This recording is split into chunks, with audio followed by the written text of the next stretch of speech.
Hello friends, welcome to मंजिल। आज के इस वीडियो में मैं आपके साथ बात करने वाली हूँ यूके के जैन इनटेक को लेकर। एंड बी वेरी सीरियस, क्योंकि ये वीडियो मैं जो बना रही हूँ ये सिर्फ एक या दो पॉइंट्स को एनालाइज करके नहीं बनाते हम।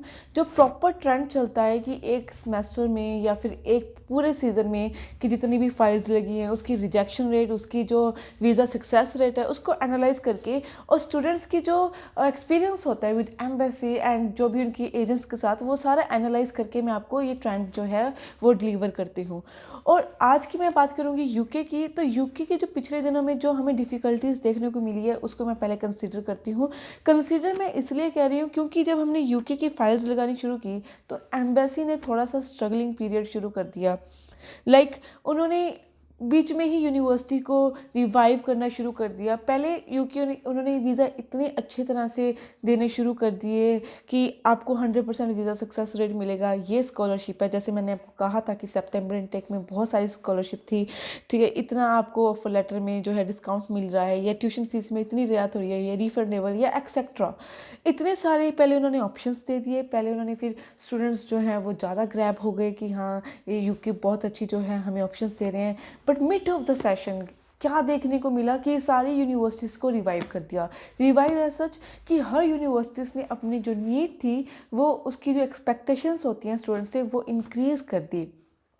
हर एक ने अलग अलग ऑप्शंस दे दिए कि हमारा ये क्राइटेरिया है, ये क्राइटेरिया है। क्राइटेरिया चाहे सेम रहा पर उसको हाई एंड कर दिया, तो जो नीचे वाले बच्चे थे वो वहीं रह गए। और ऑब्वियसली बट ऑब्वियस है कि जो क्रीम स्टूडेंट्स होते हैं उनके लिए क्राइटेरिया मैटर ही नहीं करता, क्योंकि उनकी प्रोफाइल पहले ही 100% वीज़ा सक्सेस रेट पे चलती है।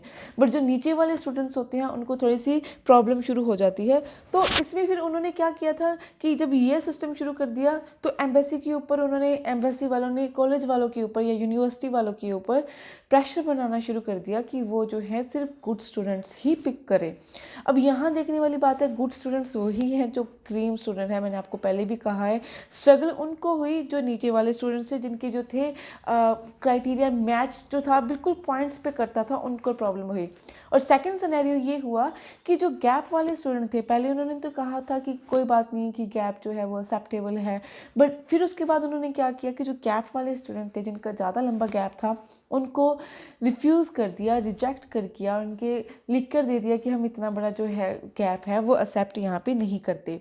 और थर्ड पॉइंट उन्होंने ये क्या किया, मल्टीपल इंटरव्यूज़ पूछ के देखना उन स्टूडेंट से जिनके मल्टीपल इंटरव्यूज़ हुए हैं कि एक स्टूडेंट को, अगर एक नॉर्मल स्टूडेंट है जिसके 5.5 बैंड है एक मॉड्यूल में और बड़ी मुश्किल से उसकी जो है फाइल लगी है और उसने इंटरव्यू के लिए बड़ी मुश्किल से प्रिपेयर किया अपने आप को, एंड उसका एक बार नहीं, दो बार नहीं, कई स्टूडेंट्स का तो 3 से 4 बार का भी इंटरव्यू हुआ है। तो ये इन्होंने सारा जो है डिफ़िकल्टीज क्रिएट की थी जो बीच में मैंने सीज़न को देखने को मिला। बट ये एक्सेप्शनल केसेस है। मैंने आपको फिर कहा कि जो क्लियर करने वाले होते हैं वो तो क्लियर कर ही जाते हैं, पर इन्होंने जो अपनी प्रोसेसिंग थी बड़ी सुपीरियर कर दी थी, जिसको टफ हुआ, एजेंट्स को भी टफ हुआ एंड ऑब्वियसली जो स्टूडेंट्स को भी टफ हुआ। एक कोविड के सिनेरियो में हर कोई इन्वेस्ट करने से पहले सोचता है, एंड अगर इन्वेस्टमेंट करने के बाद इतना लॉस हो जाए तो ऑब्वियसली सबको बुरा लगता ही लगता है। कन्फ्यूज़न क्रिएट हुई, नो डाउट। उसके बाद जो ये डिले हुआ कि आपकी फाइल्स में इतना रिजल्ट डिले आ रहा है वो भी हुआ, और ये गड़बड़ हुई वो भी हुई। बट अगर मैं जैन इनटेक की बात करूँ, अगर करंट सिनेरियो की बात करूँ कि जो दिसंबर में जितनी भी करंट फाइल्स लगी हैं जैन इनटेक को लेकर, उसकी जो सक्सेस रेट है कंपैरिटिज्म टू सितंबर, जो पीछे से ये सिनेरियो चल रहा था, काफ़ी अच्छा है। सक्सेस रेट काफ़ी अच्छी आ रही है। अब ये कहने की बात होती है कि हर बार ये कहा जाता है कि सक्सेस रेट बहुत अच्छा है, बट फिर भी ये क्यों होता है? गाइज मैं आपको यहाँ पे एक बात क्लियर कर देती हूँ। सक्सेस रेट हम उतना कहते हैं कि जितने हम फाइल्स लगाते हैं, क्या उसमें से कितनी फाइल्स हमें पॉजिटिव में आती है जिसका वीज़ा लग के आता है, और रिफ्यूज़ल रेट जितनी कम होती है उसे हम सक्सेस रेट कंसीडर करते हैं। तो इनिशियली जो यूनिवर्सिटी थी जितनी भी यूके की, तो उन्होंने सबने जो था रिवर्ट करके दिया था, सबने वीज़ा लिखवा के दिए थे, एंड उसके बाद रिवाइव करने के बाद ये स्ट्रगल पीरियड आया था, तो उसका भी सक्सेस रेट बहुत अच्छा है, तो इसका भी सक्सेस रेट बहुत अच्छा है। मुझे अभी तक इसमें कोई भी वो प्रॉब्लम नहीं दिखी कि जितने भी रिजल्ट आ रहे हैं वो पॉजिटिव ही आ रहे हैं।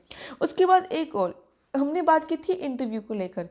एक बात हो रहा है कि जितने भी इंटरव्यू हुए थे ऑफ कोर्स स्टूडेंट्स को क्लियर करने में मुश्किल हुए थे, क्योंकि 3 से 4 बार विजिट करना पड़ता था। बट एक बात जो इवेंचुअली या फिर मैं कहूँ एज अ रिजल्ट स्वरूप अगर देखने को मिले, तो जिनके 3 से 4 बार इंटरव्यू हुए थे उनका जो इंटरव्यू पीरियड था, जितना वीज़ा आने का पीरियड था, वो बहुत रिलैक्स कर दिया। इन शॉर्ट कि 3 से 4 बार इंटरव्यू लेने के बाद उन्होंने वीज़ा देने शुरू कर दिए, बच्चों को रिलैक्स कर दिया कि अगर 4th इंटरव्यू में अगर उसने अच्छे से क्वेश्चन क्वेरीज नहीं भी की तो भी उन्होंने अच्छे से रिजल्ट दे दिया कि ठीक है इसका वीज़ा लग गया। तो यहाँ पे उन्होंने रिलैक्सेशन शुरू कर दी। एंड डिपेंड करता है कि जो हमारी एम्बेसी है उन्होंने यूनिवर्सिटी वाले को कंप्लाइंस दिया है कि वो यूनिवर्सिटी के ऊपर है कि वो कैसे बच्चे को क्लैरिफाई कर रहे हैं, क्योंकि जैसे पॉइंट बेसिस हुए थे तो 10 पॉइंट्स थे यूनिवर्सिटी के अंदर कि इस बार जो इंग्लिश क्राइटेरिया है वो यूनिवर्सिटी वाले ही क्लियर करके एम्बेसी को बताएंगे कि उन्होंने किस बेसिस पे बच्चे को जज किया है, किस बेसिस पे उसको पॉइंट दिए हैं, किस बेसिस पे उसकी जो इंग्लिश प्रोफेंसी है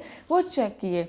तो यहाँ पे यूनिवर्सिटी वालों ने जब 3 से 4 बार की इंटरव्यू ली थी उसके बाद उन्होंने रिलैक्सेशन दे दिए और क्लियर करके ये लिखा गया कि हमने बहुत अच्छे से बच्चे को परख लिया, 3 से 4 बार बच्चा कैपेबल है तो इसलिए इसको दिया जाए। और वहाँ पे एम्बेसी सेटिस्फाई हुई और उन्होंने वीज़ा दे दिए।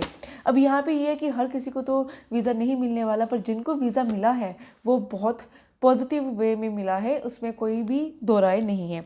उसके बाद यहाँ पे सिस्टम में अगर फाइनल स्टेज की बात करूँ कि यूनिवर्सिटी इंटरव्यू लेगी 3 से 4 बार तो घबराने की कोई ज़रूरत नहीं है। जिनको नहीं आ रहे हैं उनकी अलग बात है, बट यहाँ पे उन्होंने टाइम लिया। जैसे 3 से 4 बार इंटरव्यू हो रहा है तो आप खुद समझिए, अगर आपने मार्च इनटेक के लिए अप्लाई करना है, अगर आप फरवरी में अप्लाई कर रहे हो तो आपका मार्च इनटेक कभी पॉसिबल नहीं होगा, क्योंकि डिपेंड करता है कि आपको एक बार में क्लियर करेंगे या फिर 4 बार तक लेके जाएंगे।